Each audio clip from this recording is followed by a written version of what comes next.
అందరికీ వందనాలండి. దేవాది దేవుడు మన కొరకు సిద్ధపరిచిన వాక్యమును చదువుకుందాం.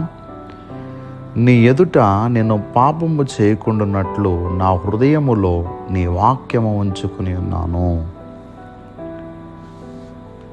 మానవులైనటువంటి మన బలహీనత ఏమిటి అనంటే, మనకు తెలియకుండానే మనము పాపమునకు అట్రాక్ట్ అయిపోతాం. చెడు మనకెవరు నేర్పించాల్సిన అవసరం లేదు. ఒక వయసు వచ్చేసరికి మనకు ఆటోమేటిక్గా చెడు తలంపులు, చెడు ఆలోచనలు, చెడు చూపులు, చెడు ఊహలు ఇవన్నీ వచ్చేస్తూ ఉంటాయి.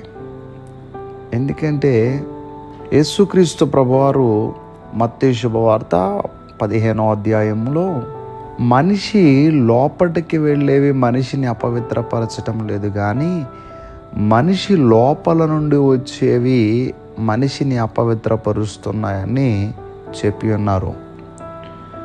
కనుక మనలో చాలామంది బలహీనత ఏంటంటే, నేను పాపంలో పడిపోతున్నాను, నా బలహీనతలను అధిగమించగలిగినటువంటి శక్తి నాకు కావాలి అని చాలామంది ఆలోచన చేస్తూ ఉంటారు.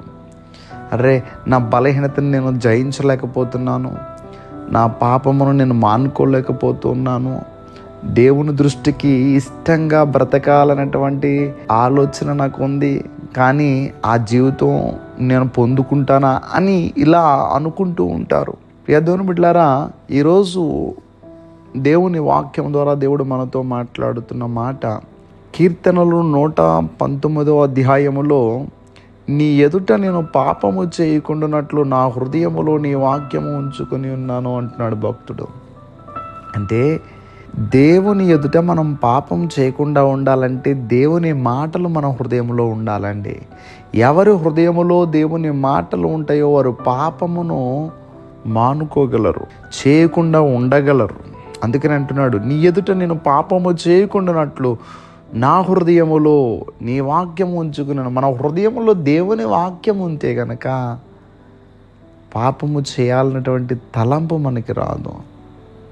కనుక నువ్వు ఏ బలహీనతలో ఉన్నావో దానిని అధిగమించగలగాలి అని అనుకుంటే గనక నీ హృదయములో దేవుని వాక్యం ఉంచుకో.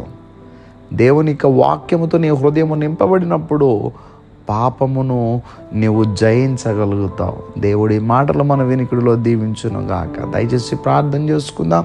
సర్వాధికారి అయిన దేవా, మీకు వందనములు. మా హృదయముల్లో మీ మాటలు తండ్రి భద్రపరుచుకోగలిగినటువంటి శక్తిని మా అందరికీ దయచేయమని ప్రార్థన చేస్తూ, ఈరోజు నీ బిడ్డలు వారు పనులు ప్రారంభిస్తూ ఉంటుండగా మీ బిడ్డల పనులకు తోడుగా ఉండండి. వారి అవసరాలన్నింటినీ కూడా తీర్చి ఈ రోజంతా నీ బిడ్డలు సంతోషంగా ఉండేలాగా నీ బిడ్డల చేయి పట్టుకుని మీరు నడిపించామని యేసుక్రీస్తు వారి యొక్క నామం పేరట అడిగి వేడుకుంటూ ఉన్నాం మా పరమ తండ్రి. Amen, amen, amen.